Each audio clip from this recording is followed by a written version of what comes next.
4 horas da tarde e 3 minutos, 4 e 3, 27,8 é a temperatura. De volta com a Conexão da Tarde. Agora é hora de comentário político. O comentário de Marcelo Fernandes. Na verdade, a visão política do nosso Marcelo Fernandes. Tudo bem, Marcelo? Como vai? Como é que foi de passar? Primeira vez no ano que eu falo com você. É verdade. Tudo certo, Marcelo? É verdade. Tudo bem? Como é que estão as coisas? Tudo bem, rapaz. Tudo em paz. Pois olha, Qual é a boa desta terça-feira, né? Nós tivemos aquele rolo ontem por conta da aprovação do plano diretor ali. Né? Agora há pouco conversava com um dos manifestantes. O que você pensa a respeito de tudo isso? Olha, Márcio, eu comentei de manhã isso e eu acho o seguinte, está faltando democracia para os dois lados, viu? O Paulo Brito radicalizou um pouco aí, né? Como sempre, o nosso amigo Paulo Brito é verdade. Mas este é um papel importante também, né? Questionar também o lado que talvez seja o lado mais macio para a gente ouvir, né? Porque é muito... Nós nos comovemos muito facilmente, né, quando um estudante diz que foi agredido e que a polícia exerceu repressão sobre ele e tal, né? Até por conta da história que o Brasil tem, a gente sempre tende a dar assim valor e mais força e nos solidarizarmos mais com os estudantes, né? Mas o fato é que nem sempre é assim, né? As versões, cada um conta do seu jeito, né? E quem de nós já não foi estudante? Quem de nós já nos anos 80 aí não enfrentamos essas baionetas aí da polícia, né? Quem tem mais de 50 sabe do que eu estou falando. E mesmo naquela época de ditadura, Márcio, haviam aqueles provocadores do nosso lado, né? Eu me lembro quantas vezes a gente via a polícia de choque se preparando para nos enfrentar, né, nas esquinas democráticas aí do país, e a gente ficava conversando muito severamente com estes estudantes mais rebeldes e que ficam fazendo provocações abertas ao policial militar, que é de carne e osso, tá, né? Ele não tem sangue de barata, né? Ele muitas vezes não resiste a uma ofensa pessoal. Eu cheguei a ver muitas vezes estudantes cuspindo, por exemplo, em soldado, né? Ou então provocando pessoalmente, verbalmente, né? A gente sabe que isso acontece. Claro que isso não é uma, digamos assim, não é uma atitude generalizada dos estudantes. E aqui a gente precisa ficar muito claro, né, que os estudantes vão com bom senso, normalmente vão com a razão para esses confrontos. Agora, existe aquilo que a gente chama de exagero, né? O meu direito termina quando começa o direito do outro, né? E a democracia, ela é uma coisa complicada de se organizar, de se administrar, né? Ela permite ampla manifestação, ela permite o debate, a avaliação. Agora, o que a democracia não permite é a bagunça. E toda vez que temos bagunça, a democracia sai da sala, né? E aí entra aquilo que está disponível, como, por exemplo, um batalhão de choque da Polícia Militar, né? Eles estão ali para isso, né? Para reprimir aquilo que é estranho a eles. E eles são treinados para isso. Então eu acho, mas que o confronto de ontem mostra mais uma vez um pouco de infantilidade de todos nós, tanto dos estudantes como das lideranças políticas, né? E aqui eu falo não só... dos dois lados, né, Marcelo? Eu acho que falta um pouco mais de maturidade para todos nós entrarmos para a Câmara, nas galerias, e frequentarmos um pouco mais as audiências públicas, né? Porque eu te pergunto o seguinte, Márcio, será que todos esses manifestantes que estavam ontem em frente à Câmara dos Vereadores estavam participando das diversas audiências públicas que foram feitas para discutir esse plano diretor? Muito provavelmente não, né? Talvez alguns deles, né? Eu arrisco até dizer que muitos deles pudessem estar, mas a grande maioria da comunidade, dos dirigentes comunitários, das associações de comunidade, estas não estavam, porque eu estive em algumas dessas audiências públicas, especialmente a última, que foi lá no Teatro da Assembleia Legislativa, e nós tivemos lá 500 pessoas. Ora, 500 pessoas, se você colocar os vereadores, mais os assessores e mais gente politizada, você vai ter 400, 500 pessoas. E onde estão, né, os líderes comunitários? Onde é que estão as pessoas que vivem nos bairros desta cidade e que deveriam estar lá para discutir o plano diretor? Então, nós ainda estamos digamos assim, na infância deste aprendizado que chama-se democracia. Então, estas cenas lamentáveis, a gente ainda vai ver por algum tempo, né? Porque nós precisamos aprender a fazer isso. Participar dos fóruns que são destinados à discussão, ao debate, ao confronto de ideias. E agora, na hora que aprova um texto final de um plano diretor que foi votado em 2 turnos e que foi aprovado por ampla maioria, aí fica complicado, né, se manifestar e querer dizer que não, né? E aí o discurso, você pode fazer aquele discurso que você quiser, né? Agora, o fato é o seguinte, esta Câmara dos Vereadores é uma Câmara homologadora dos projetos do Executivo? A gente sabe que é. São 3 ou 4, se contam muito, hein? Eu acho que nas minhas contas aqui são 3 vereadores que votam, que têm coragem de votar contra o prefeito César Souza, né? Então, agora eu pergunto aqui, quem é que votou esta atual Câmara que está aí? A população. Então, a população, em sua grande parte, sua grande maioria, votou por vereadores que apoiam ou que passaram a apoiar, depois de eleitos, o prefeito César Souza. Porque a gente sabe muito como é que acontece essa construção de base governista, né? Muitas vezes, isso eu tenho criticado muito, isso acontece no Brasil inteiro, né? Mas eu tenho criticado muito que é assim, a gente vai e vota, elege os deputados e vereadores, ou deputados e senadores, né? E depois os governadores e o presidente da República, e os prefeitos, neste caso, eles depois de eleitos, eles sem o menor constrangimento, eles vão procurar os vereadores, sendo ou não de partidos aliados, e oferecem cargos. E aí trocam cargos e benefícios políticos, né, partidários, enfim, trocam por apoio. Então lá vão os vereadores que foram eleitos para fazer oposição, que o povo disse na urna, eu quero que você seja oposição, né? É para isso que tem a eleição. Mas aí eles invertem esta lógica que foi determinada pela população na eleição, né? E de certa forma, viram o avesso daquilo que foi a eleição. Então eu discordo desse hábito que já se tornou uma rotina na política brasileira. Isso eu acho que começou ali com a Nova República, mas aquilo naquele momento, naquele contexto era importante. O Brasil inteiro reunido para eleger Tancredo Neves, o colégio eleitoral usado pela última vez para eleger Tancredo.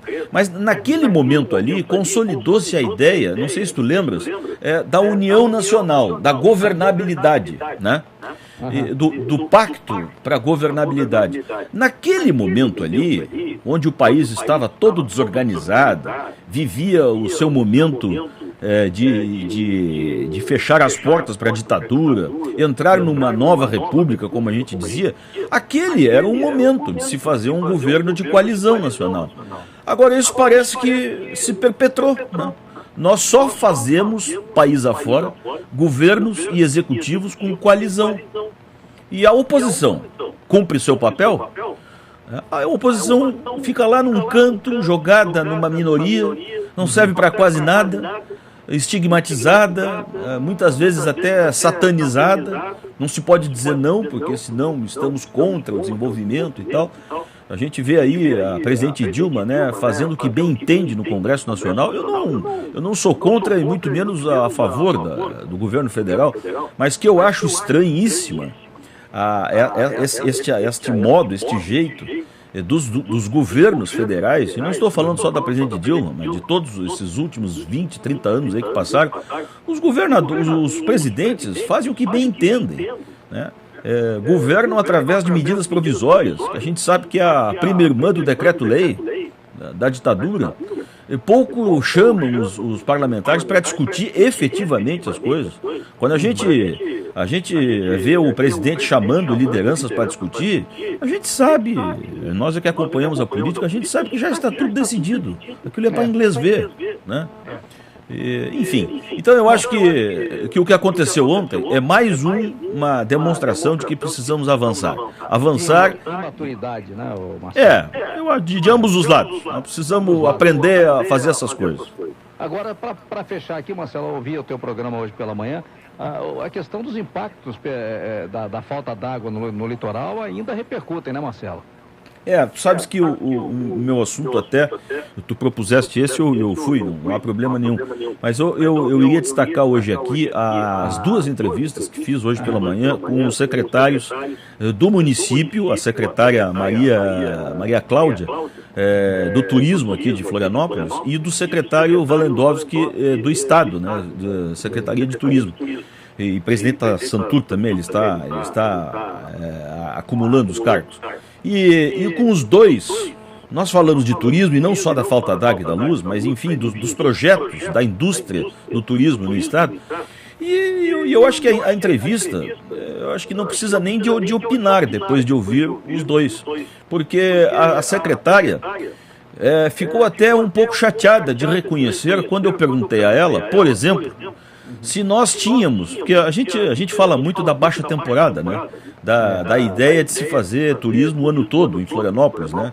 Para acabar com essa coisa que só temporada só com sol e mar, né? Aliás, a gente fala em sol e mar, nessa época o que menos tem é sol, né? Janeiro e fevereiro é uma chuvarada danada, né? Mas enfim, a gente vende aí fora a ideia de que janeiro e fevereiro é sol e mar. Mas o fato é que esta ideia do turismo o ano todo remete a muitas promoções turísticas, né, de congressos e eventos, enfim, que fujam só da ideia da natureza, do mar, da beira da praia, enfim. E aí eu perguntei para a secretária, disse, mas secretária, este ano que passou, por exemplo, esta baixa temporada que acabou de encerrar, estamos na alta, a prefeitura fez um levantamento dos eventos que já aconteceram na baixa temporada. E nós sabemos, por exemplo, quantos turistas vieram, quantas pessoas vieram para cá nesta baixa temporada, que perfil de pessoas são estas, e que perfil econômico, etário, que tipo de evento nós conseguimos atrair pessoas aqui, qual foi a quantidade de pessoas. E aí, Márcio, a secretária, infelizmente, não soube me dizer, porque ela não tem esse dado. O município não faz pesquisa.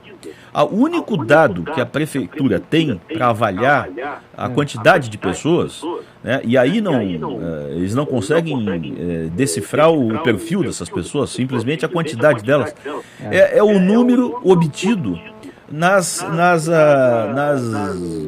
nos hotéis, na rede hoteleira, né? Na capacidade que os hotéis tiveram para receber, na ocupação dos hotéis, né? E mais nada. E, além disso, uma pesquisa ou outra ali feita pela FEComércio, com o que os turistas gastaram no comércio, enfim.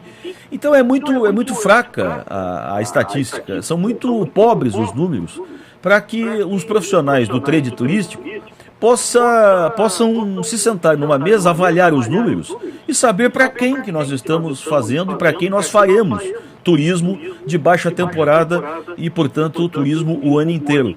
A prefeitura, a secretária, e eu aqui, mais uma vez eu disse aqui, falei isso de manhã, falei no papo de redação, a minha ideia aqui não é criticar nem a secretária, muito pelo contrário, as pessoas com quem eu tenho falado, que são profissionais do turismo, têm me falado muito bem dela, é uma pessoa preparada para o cargo.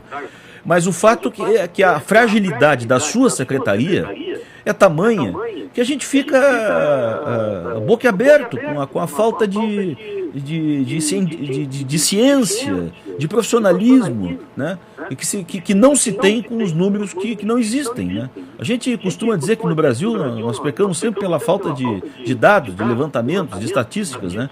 Este é um exemplo, mais um exemplo. Né? O secretário Walendowski também teve que concordar comigo, não há números. Agora há pouco, eu acho que você deve ter ouvido por aí, como todos nós, no final de semana, cerca do 10% dos turistas que estavam aqui e que ficariam mais um pouco aqui foram embora. Né? Porque a falta d'água, a falta de luz e essa mobilidade horrorosa que nós temos. Então, comenta-se pela cidade que cerca de 10% foi embora. Pois bem, eu perguntei ao secretário, o senhor tem um número certo? O perfil dessas pessoas que foram embora? Quem são esses que foram embora? Saíram de hotéis? Saíram de casas alugadas? Vieram de carro? Vieram de avião? Ocuparam ônibus? Que perfil é esse? Que pessoa é esta que resolveu voltar? O secretário não soube me dizer com exatidão. Né? Por quê? O problema é do secretário? Não. O problema é da estrutura do turismo, que não é encarada de forma profissional. Nós tínhamos que saber quem é esta pessoa que não gostou do que viu e foi embora. E a gente costuma dizer que no turismo o que vale é o boca a boca, né? Bom, está aí um boca a boca, né? Este sujeito que ficou sem água e sem luz aqui e que resolveu voltar, porque não aguentou o tirão, olha que boca a boca que esse sujeito vai fazer. Olha o estrago. Né? Então a gente precisa saber para onde é que vai voltar esse turista. De onde é que ele veio? Qual é o padrão econômico dele? Onde é que ele ficou? Quais são as reclamações dele? Nós não ouvimos ninguém. Né?